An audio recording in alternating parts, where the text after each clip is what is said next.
Eletto all'unanimità dei sindaci nel corso dell'assemblea, il nuovo CDA dell'azienda idrica consortile AICA, presidente è Danila Nobile, Giovanni Borsellino e Francesca Puma, componenti. Intitolato oggi con una cerimonia il parcheggio pluripiano di Agrigento a Gianni Tuttolomondo, già consigliere comunale e assessore al comune di Agrigento. Tante le manifestazioni di solidarietà alla comunità missionaria Porta Aperta, lanciata una sottoscrizione per la sua ricostruzione, intervista a Suor Maria Grazia Pellitteri. Visita ieri al dissalatore di Porto Empedocle del sottosegretario di Stato Morelli e del commissario per l'emergenza idrica dell'acqua, Schifani, a Gela per visitare la struttura. Operazioni dei carabinieri del centro antinatura di Agrigento a Ravanusa in collaborazione con l'ASP, scoperte diverse irregolarità sulle norme ambientali. Record di nascite al reparto ginecologia di Agrigento, sono 14 nuovi nati all'ospedale. Proclamata una giornata di sciopero dei vigili del fuoco di Agrigento, divergenze con il comandante, chiesto anche un incontro con il prefetto di Agrigento.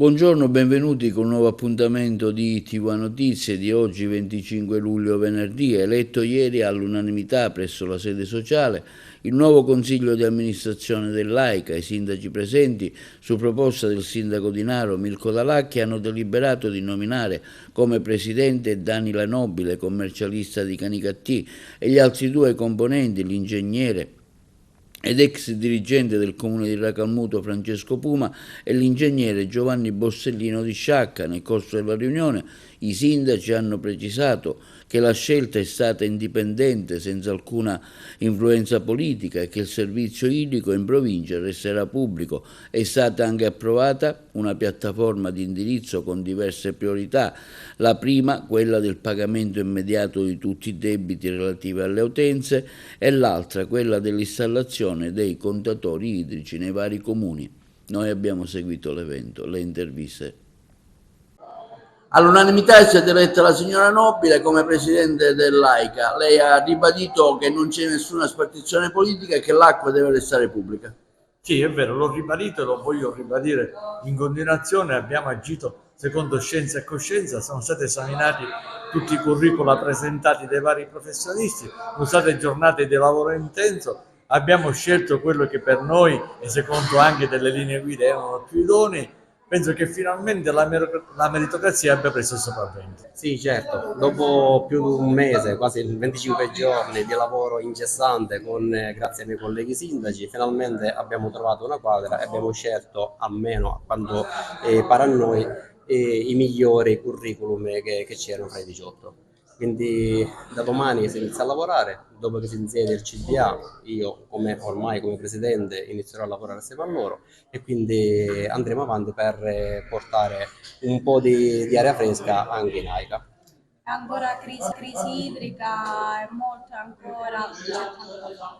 Sì, c'è tantissimo da fare, anche se molte cose si sono fatte, anche se la gente giustamente si lamenta sempre perché l'acqua è un bene primario e quindi non deve mancare nelle case dei cittadini.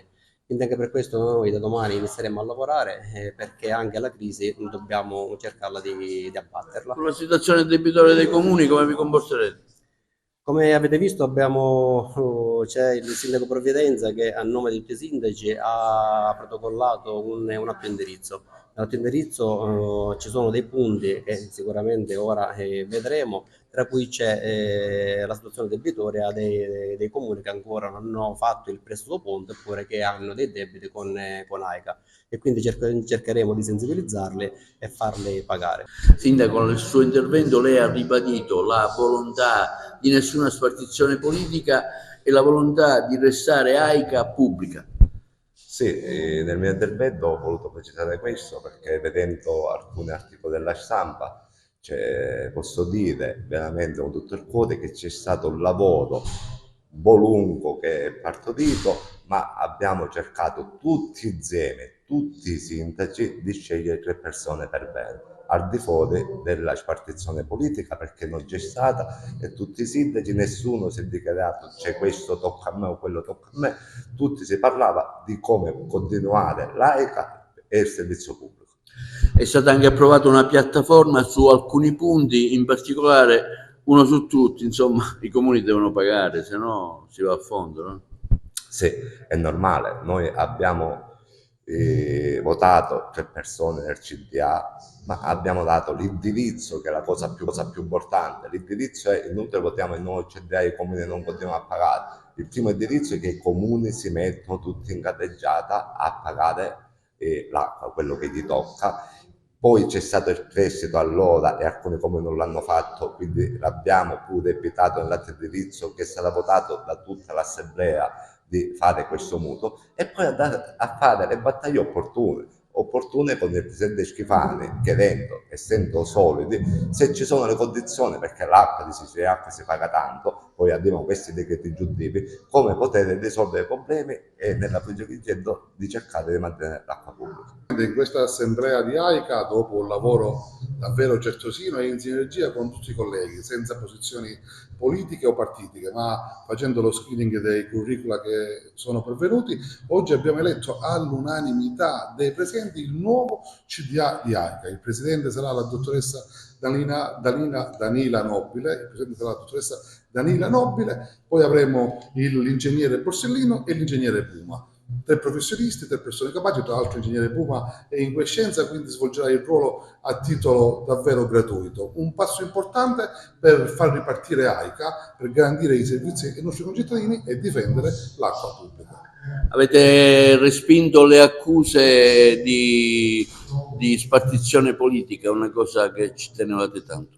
Assolutamente sì, non vi sono spartizioni politiche, ma davvero una condivisione nel cercare la migliore soluzione possibile rispetto ai curriculum che avevamo sul tavolo. È stato un parto lungo, travagliato, ci siamo confrontati anche duramente, ma sempre in maniera leale, nell'esclusivo interesse pubblico. Ribadendo la volontà di mantenere AICA pubblica. Assolutamente la gestione dell'acqua pubblica in provincia di Agrigento deve rimanere tale. Poi ognuno di noi ha delle specificità, abbiamo i comuni in salvaguardia, chi chiederà la salvaguardia, è un ragionamento diverso, ma il concetto di base è che AICA deve essere salvata e l'acqua deve rimanere pubblica. Esattamente, come in tutte le cose ci vuole il tempo, abbiamo ragionato, ci siamo incontrati, siamo venuti anche di sabato mattina, abbiamo passato al vaglio i curricula che sono arrivati, abbiamo cercato oggi di dare un CDA che avesse competenza, che si potesse dedicare alla società, abbiamo tutte le intenzioni di riportare la società in uno stato positivo in termini economici,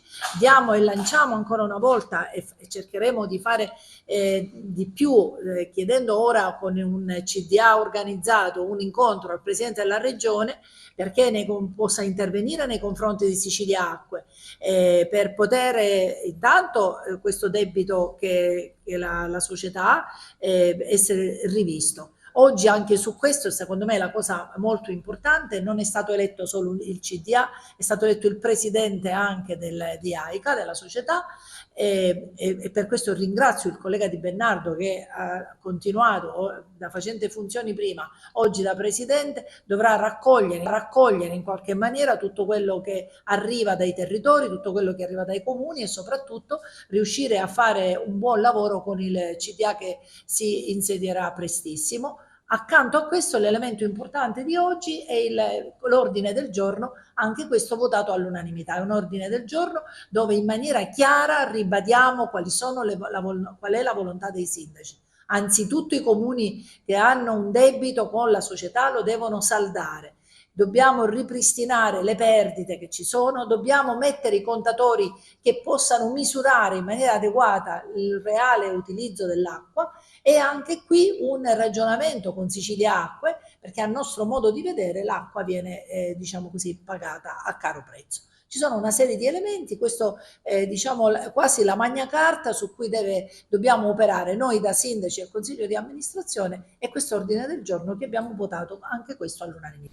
E il presidente del Libero Consorzio di Agrigento, Giuseppe Pendolino, esprime la sua soddisfazione Per l'elezione del nuovo Consiglio di amministrazione dell'AICA, augura al nuovo organo, auspica una determinata ed energica azione amministrativa, sottolineando la competenza e la professionalità dei 3 validi professionisti. Il libero consorzio comunale, afferma il presidente Pendolino, sarà sempre disponibile alle esigenze dell'azienda idrica e alle varie problematiche legate all'emergenza nel territorio della provincia. Il parcheggio pluripiano di via Empedocle è stato intitolato oggi a Giovanni Tuttolomondo, già consigliere e assessore al comune di Agrigento. La cerimonia ufficiale, alla presenza del sindaco Miccichè e dei familiari, degli amici e rappresentanti delle varie istituzioni, si è tenuta oggi all'ingresso della struttura. Marcio Tuttolomondo, oggi questa commemorazione importante, si dedica il pluripiano a tuo figlio Gianni, che fu tra l'altro consigliere comunale al comune e anche assessore. Un impegno, tra l'altro ricordiamo che lui fece anche con una vasta promozione per gli stalli dei parcheggi, cosa che ad Agrigento insomma non si era mai fatta, no? Sì, Gianni diciamo che si è impegnato tanto nel periodo in cui ha fatto l'assessore, si è battuto per difendere le problematiche dei disabili. Nonostante, dico, Gianni non versava in condizioni di salute ottime, ricordiamolo. Infatti, però partendo appunto dal rispetto dei parcheggi per disabili a loro riservati. Io ringrazio l'amministrazione per questa intitolazione e tutti quelli che hanno voluto bene Gianni. Gianni diciamo sperava in una città, un Agrigento più bella, un Agrigento più accessibile. Sì, almeno Gianni merita di essere ricordato per il lavoro proficuo che lui ha fatto, sì, per un breve tempo, ma è stato un tempo per noi lunghissimo, perché abbiamo ridato anche voglia di vivere a questo ragazzo. Conoscete tutti la disabilità di cui soffriva, è stato un assessore molto attivo, nonostante la sua limitazione fisica, si è impegnato per questo comune, per questa città, e questo è un ricordo che noi lasciamo a lui, perché anche lì c'è il suo zampino, anche lì c'è l'impegno proprio per il parcheggio, l'impegno per i parcheggi riservati a delle categorie protette, e questo è tutto merito di Gianni. Ricordiamo la campagna che fece allora, proprio sì, una campagna importante, sì, quando anche si parlava poco di questo. La nuova cartellonistica dedicata proprio a degli stalli proprio per delle categorie protette, penso che è il minimo che potevamo fare per Gianni. Io ringrazio l'amministrazione comunale per questo gesto, perché è un gesto importante, anche perché bisogna ricordare la forza di volontà e l'impegno che questo ragazzo metteva, pur avendo problemi non indifferenti. Quindi poi ecco, come ha detto bene lei, è figlio di una famiglia per bene. Marcio Tuttolomondo, che è il padre, è uno dei migliori collaboratori del libero consorzio comunale di Agrigento, si distingue per tutte le azioni, come si è distinto Gianni nel breve tempo che ha fatto il ruolo di assessore. Quindi io ringrazio di nuovo l'amministrazione comunale per l'iniziativa importante che lascia un segno forte alla città. Assolutamente sì, è un esempio di buon governo, diciamo così, ma questa manifestazione dà un segnale ben preciso, se lo abbiamo capito, la sinergia fra enti. Infatti oggi non c'è solo l'ente politica che va a inaugurare, ma c'è un insieme di enti che vogliono far sì che Agrigento e tutto il territorio agrigentino attraverso lo sport, attraverso la cultura, attraverso tante iniziative, sia da volano all'economia turistica in questo caso. Complimenti veramente all'idea di intitolare a Marcio Tuttolomondo questa. Forse si dovrebbe fare di più? Assolutamente, ma se non c'è le amministrazioni comunali dovrebbero fare di più? Devono fare di più, non dovrebbero fare di più, perché la missione di un politico è far bene, e tanto far bene per il proprio territorio. Sono tante le manifestazioni di solidarietà e di vicinanza che continuano ad arrivare alla comunità missionaria di Porta Aperta in seguito al grave incendio che ha distrutto la tenda sita al Viale della Vittoria di Agrigento, tra queste quella dell'associazione volontari di strada con in testa il presidente Anna Marino, quella dei vertici provinciali e cittadini della CNA di Agrigento, dal presidente e segretario provinciale Francesco Di Natale e Claudio Spoto, dal comitato cittadino di 5 Stelle di Agrigento per mezzo del suo rappresentante Dino Buscemi e dal presidente del Libero Consorzio di Agrigento Giuseppe Pendolino. Intanto una sottoscrizione è stata aperta per ricostruire la tenda dall'associazione a servizio di ogni povertà. Vediamo adesso uno stralcio dell'intervista realizzata da Giovanna Cavaleri alla rappresentante della missione Suor Maria Grazia Pellitteri. Maria Grazia, oggi una giornata particolare, vero? Molto particolare.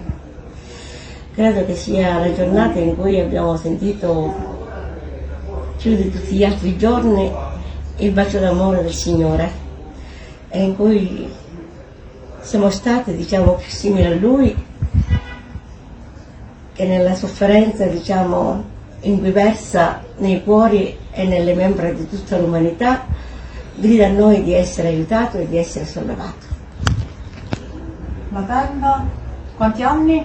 20 anni. Quest'anno la tenda ha già compiuto 20 anni perché è stata inaugurata il 25 di febbraio del 2005. Siamo a luglio del 2025, quindi è già fatto 20 anni.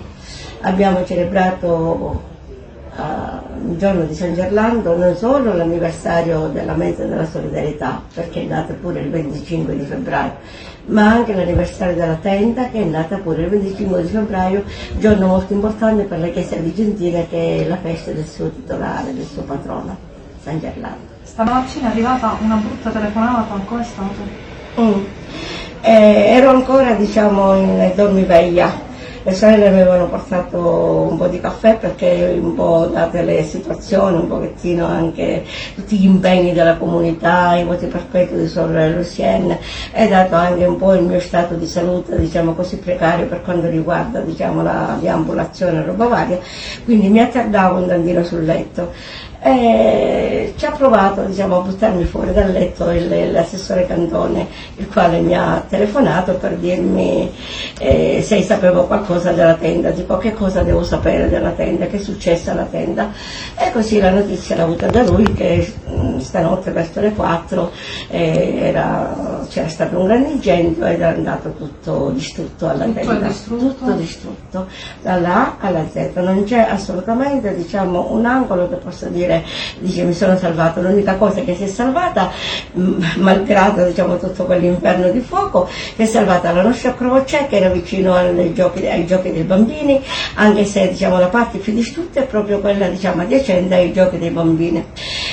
Una mantovana della tenda, quella, diciamo, della porta centrale della tenda, con su scritta Comunità Missionaria Porta Aperta, e un'altra laterale, diciamo, in cui si legge, diciamo, quello che è il nostro motto: benvenuto, ti stavamo aspettando. Di altro non c'è assolutamente più niente. Abbiamo pensato di fare questa intervista perché mi hai detto che c'è qualche cosa da dire, qualcuno da ringraziare, perché è successo oggi. Sì, oggi è successo, diciamo, un pochettino che ho avuto tante di quelle, di quegli atti, diciamo, di affetto da parte di tutta Agrigento, dalle istituzioni, ai gruppi, alle associazioni, dal sindaco, dall'assessore, dal vescovo, dalla Chiesa Agrigentina, da tutti coloro che veramente, diciamo,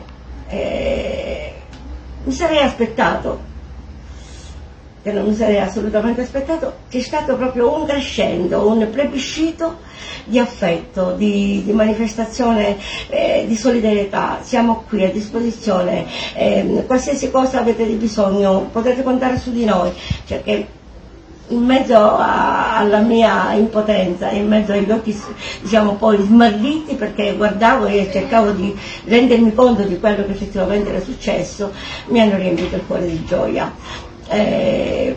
Ho toccato con mano, diciamo, il cuore degli agrigentini, a parte il fatto poi di tutti i messaggi che ci sono arrivati in tutti i modi, in tutte le maniere, tramite WhatsApp, tramite computer, tramite, diciamo, telefonate.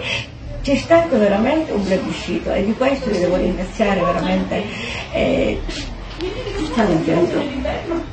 significa praticamente che noi non passiamo inosservate e significa che l'amore che ci abbiamo messo per cercare di rendere più vivibile la vita qui in questa città non è andato perduto, non è andato a vuoto.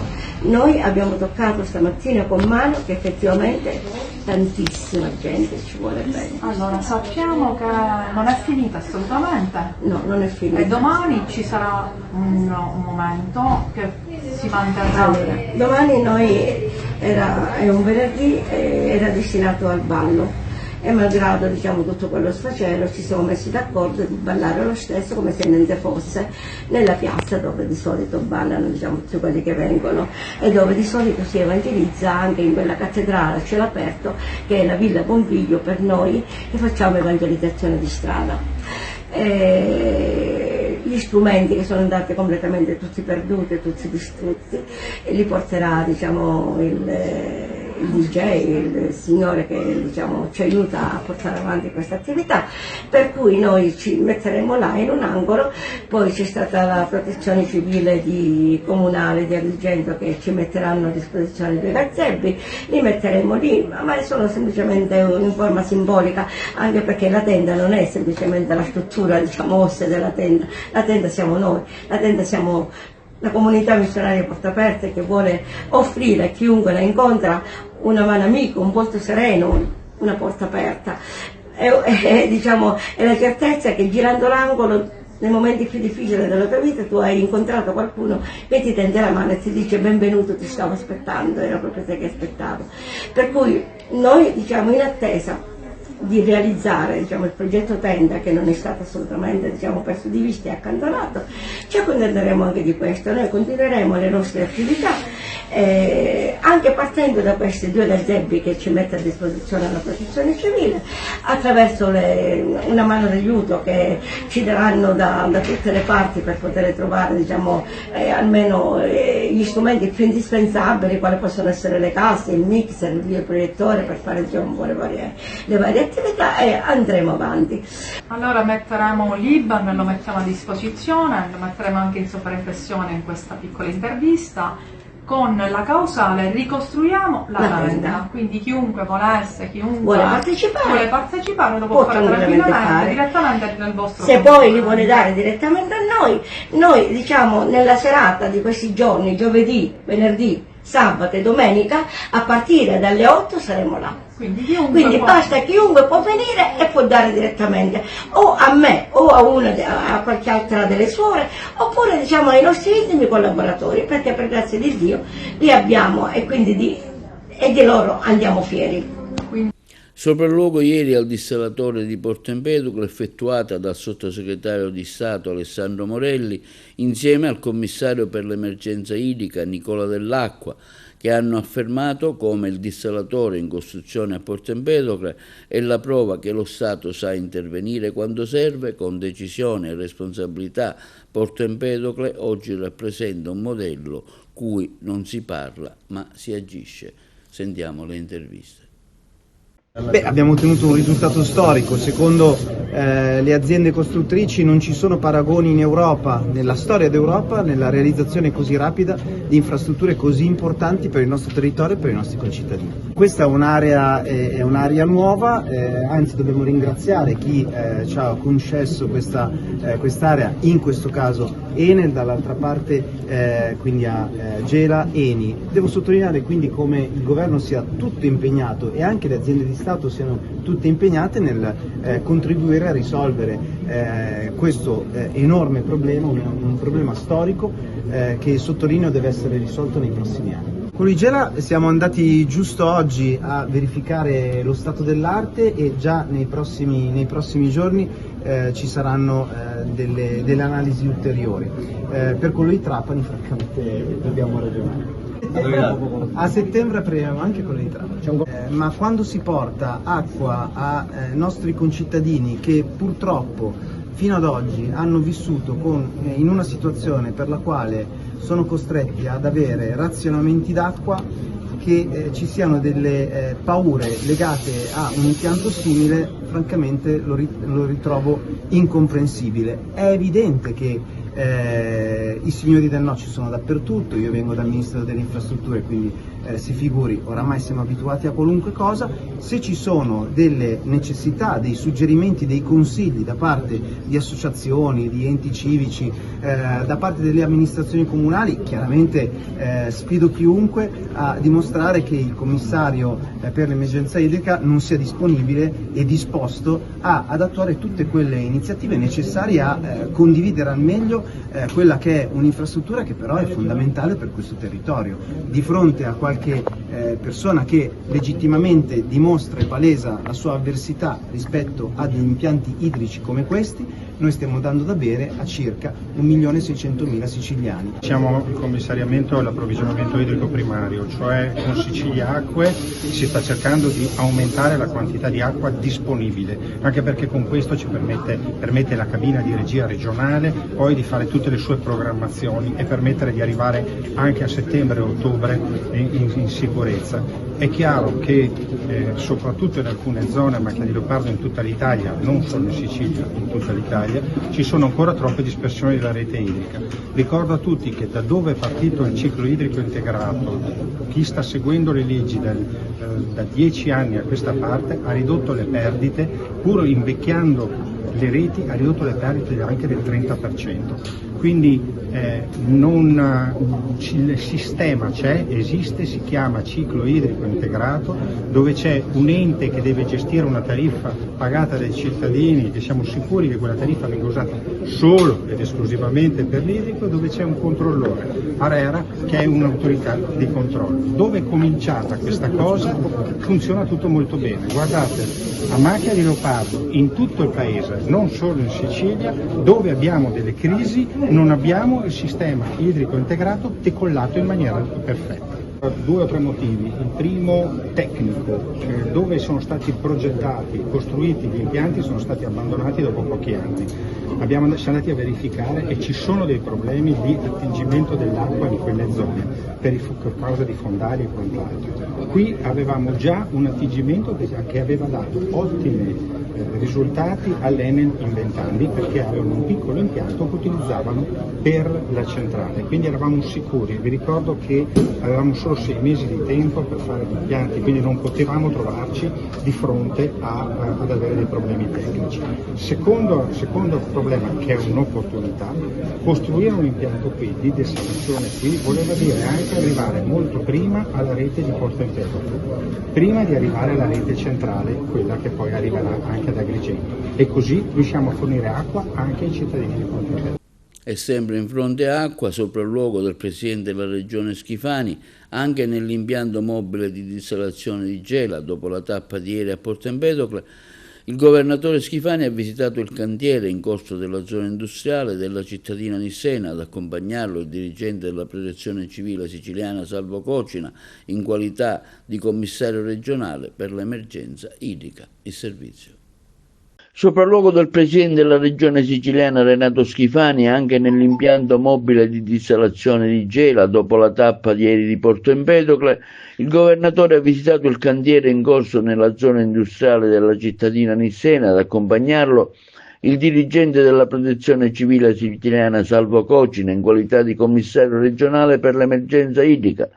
A Gela i lavori stanno procedendo a buon ritmo, l'impianto è nella fase iniziale di avvio, sono state già pulite le tubazioni e messe in pressione le condotte, sia per l'adduzione dell'acqua che per lo scarico a mare. Intanto sui moduli di dissalazione sono in corso i test elettrici, mentre quelli idraulici prenderanno il via quanto prima. Il dissalatore di Gela potrà produrre quasi 100 litri di acqua al secondo in caso di necessità. La portata potrà essere raddoppiata grazie alle particolari prese di adduzione della struttura.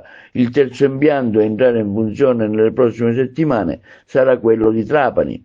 Anche a Gela, ha detto il governatore Schifani, ho potuto verificare che i lavori sono in fase avanzata e presto l'impianto potrà produrre acqua, un risultato frutto degli investimenti del mio governo e della collaborazione istituzionale con l'ufficio del commissario nazionale per l'emergenza idrica. Ringrazio, ha continuato Schifani, l'ENI per l'ospitalità che ci ha consentito di risolvere il problema di natura ambientale. I 3 dissalatori daranno un contributo significativo alla lotta alla crisi idrica e si inseriscono nella strategia portata avanti nell'ultimo anno per merito anche del lavoro della task force che ho affidato all'ingegnere Cocina. La situazione è migliorata grazie anche agli interventi degli invasi sulle reti di collegamento, sui pozzi per reperire nuovi fonti di approvvigionamento e con la realizzazione di 2 grandi dissalatori di Palermo che affideremo con il sistema del Project Finance. Potremo governare la situazione con maggiore tranquillità e stabilità.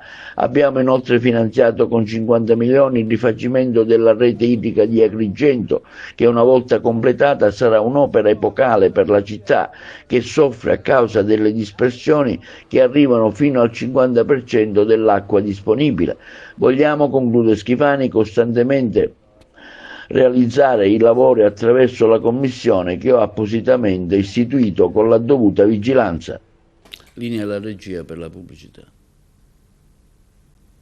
E i carabinieri specializzati del Centro Anticrimine Natura di Agrigento, supportati dai militari della locale stazione Carabinieri, del tecnico personale dell'ARPA di Agrigento e dell'ASPE, hanno eseguito a Ravanusa una serie di controlli a carattere ambientale, urbanistico e per la tutela degli animali. Il servizio.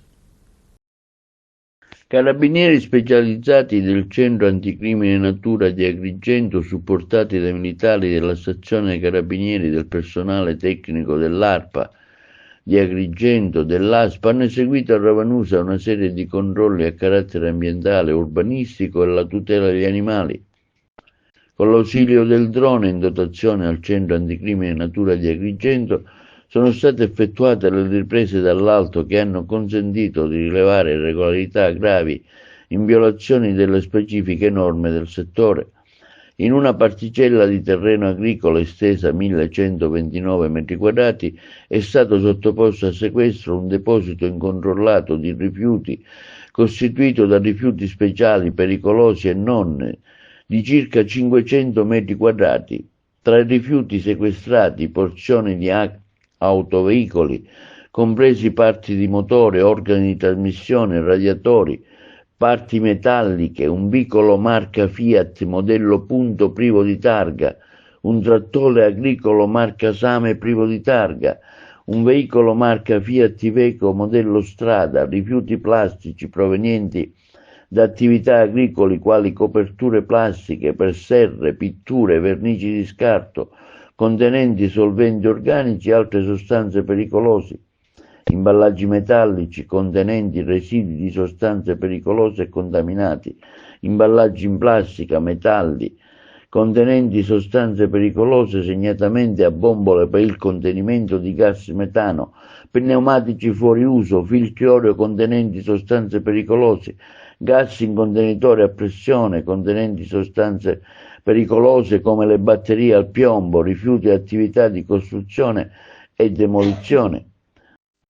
Deferito un soggetto alla locale Procura della Repubblica che dovrà rispondere dei reati ambientali connessi. I militari hanno proseguito i controlli nell'ambito del settore urbanistico in ragione della norma collocazione di costruzioni in quello che a colpo d'occhio dall'alto era apparso come un appezzamento di terreno agricolo. In effetti, a seguito degli accertamenti condotti con l'ausilio del personale tecnico del comune di Ravanusa, è stato accertato che sono stati realizzati 13 fabbricati abusivi, in totale assenza di regolare titolo abilitativo a costruire rilasciato dal competente comune di Ravanusa. Tutti e 13 fabbricati sono stati realizzati in assenza di qualsiasi titolo autorizzativo. I proprietari non erano materialmente in possesso né presentavano alcuna documentazione prevista che autorizzasse la lottizzazione del terreno esteso complessivamente 7.314 m2 di proprietà del comune di Ravanusa nella realizzazione dei fabbricati che su di essa insistono. Le violazioni ipotizzate dal Centro Anticrimine Natura di Agrigento, per cui hanno deferito alla Procura della Repubblica 10 soggetti, sono l'aver eseguito lavori in assenza del permesso di costruzione, la realizzazione dei fabbricati abusivi in totale assenza di regolare titolo abilitativo a costruire rilasciato dal competente comune di Ravanusa. Tra le numerose irregolarità, i militari hanno rilevato la detenzione di 3 equidi detenuti all'interno di fabbricati abusivi adibiti a stalle, per i quali la competente ASP sta erogando le sanzioni amministrative relative alla difformità del luogo di detenzione. I controlli proseguiranno nell'ambito dell'intera provincia di Agrigento, sia nell'entroterra che nel terriero. E continua incessante l'attività di controllo del territorio da parte dei carabinieri di Trapani, che hanno arrestato 3 persone, un 79enne, una 58enne e un 51enne, per detenzione ai fini di spaccio di sostanze stupefacenti e porto abusivo di arma clandestina, denunciando nello stesso contesto un 19enne di Trapani per resistenza a pubblico ufficiale. Ce ne parlano meglio i colleghi di Trapani. Continua incessante l'attività di controllo del territorio da parte dei carabinieri di Trapani in seguito a quanto condiviso in seno alle riunioni del Comitato dell'Ordine e della Sicurezza Pubblica svolte in prefettura.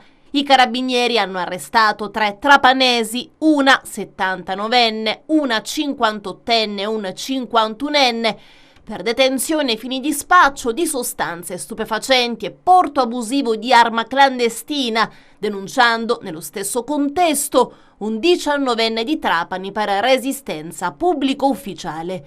Durante il controllo di un'abitazione del quartiere San Giuliano, dove vivevano le 2 donne, giungeva un uomo a bordo di un veicolo per la consegna delle pizze a domicilio, che non appena resosi conto della presenza dei militari dell'Arma cercava di allontanarsi mostrando un'eccessiva agitazione.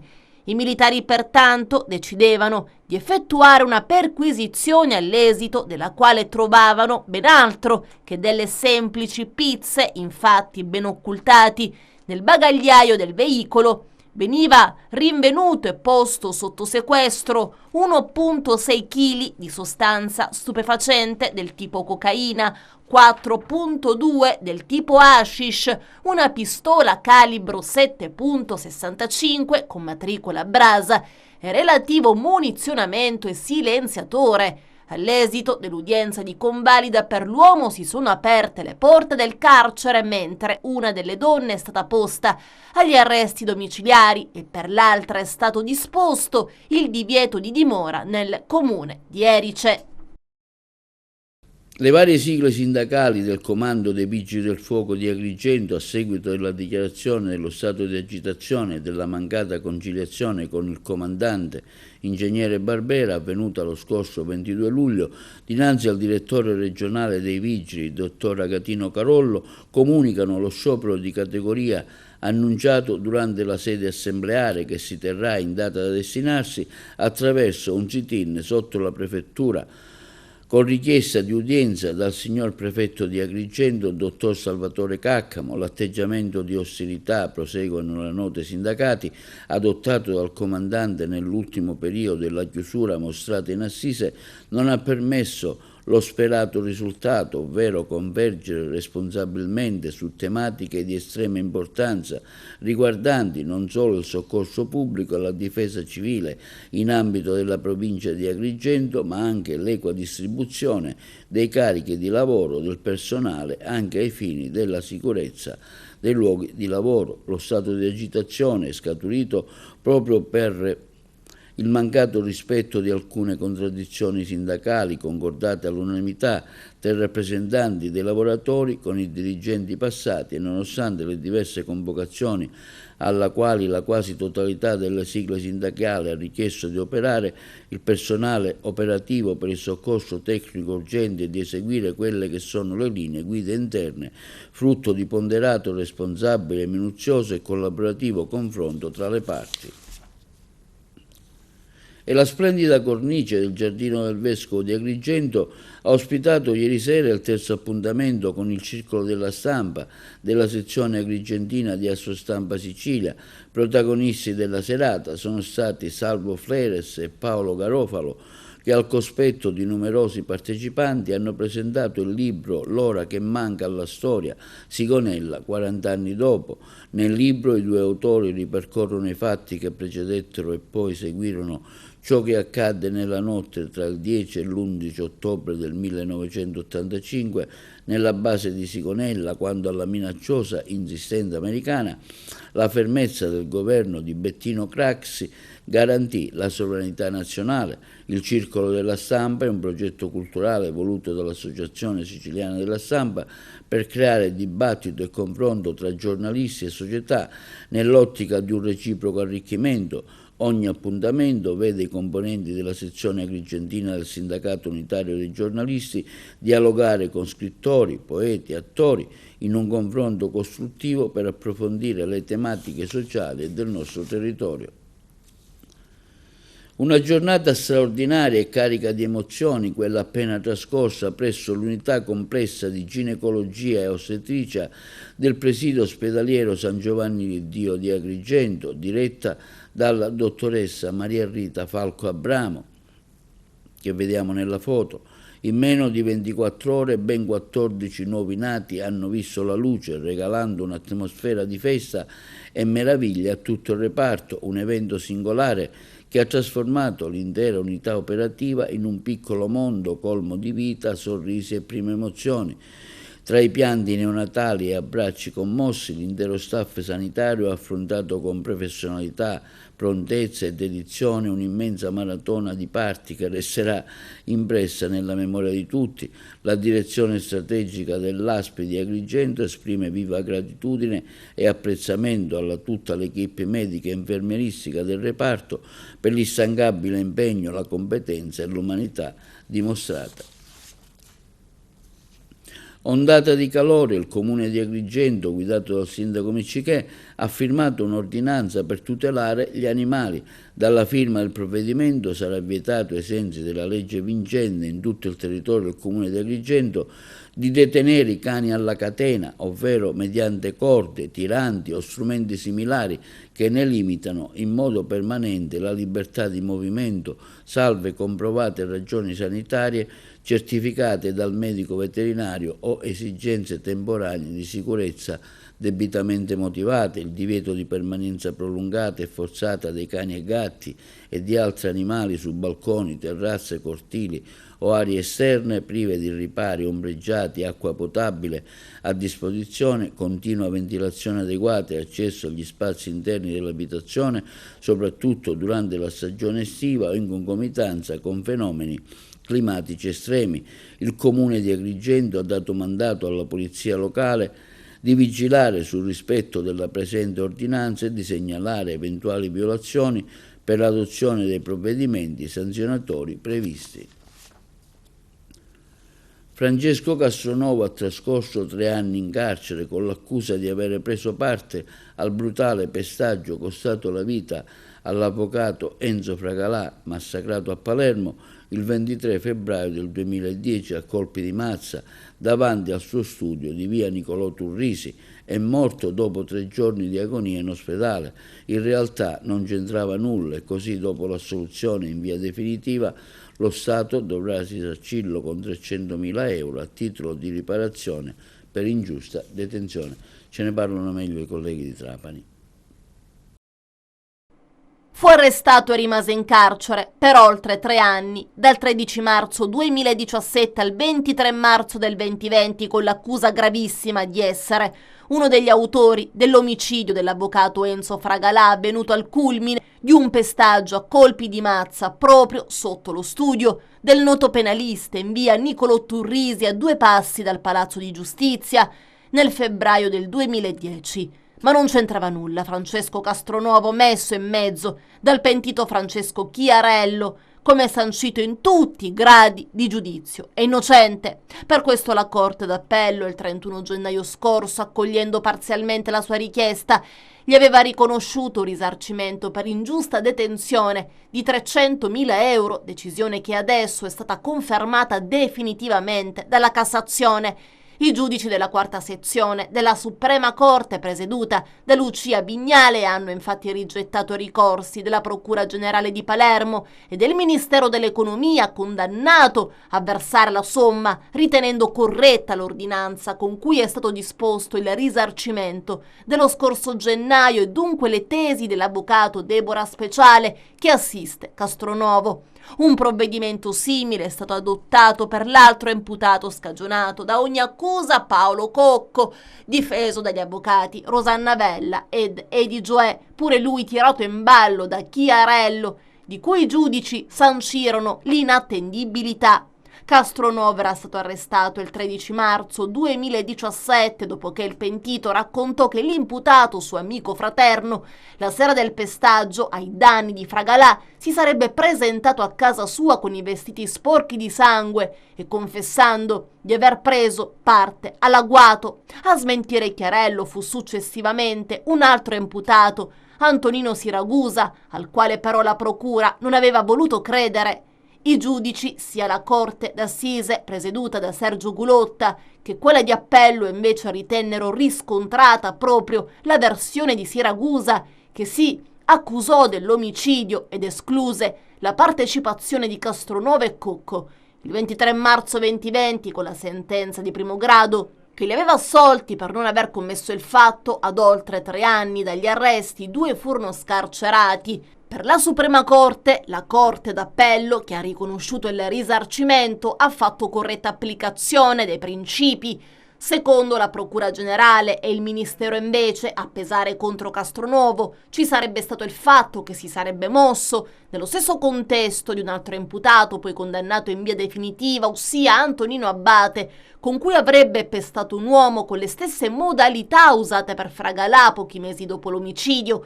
Inoltre Siragusa aveva riferito che a Castronovo sarebbe stato inizialmente dato il compito di recuperare la mazza e che avrebbe partecipato a un sopralluogo in via Turrisi dopo il delitto assieme allo stesso Siragusa e a un altro dei condannati, ossia Salvatore Ingrassia. Poi c'era una intercettazione in cui Castronovo parlava con la cugina e le diceva «me la sono scansata». Ma spiega la Cassazione, le sentenze avevano messo in dubbio la credibilità di Chiarello ed escluso che l'intercettazione dimostrasse la responsabilità di Castronovo per l'omicidio del penalista e questo rendeva neutri tutti gli altri elementi.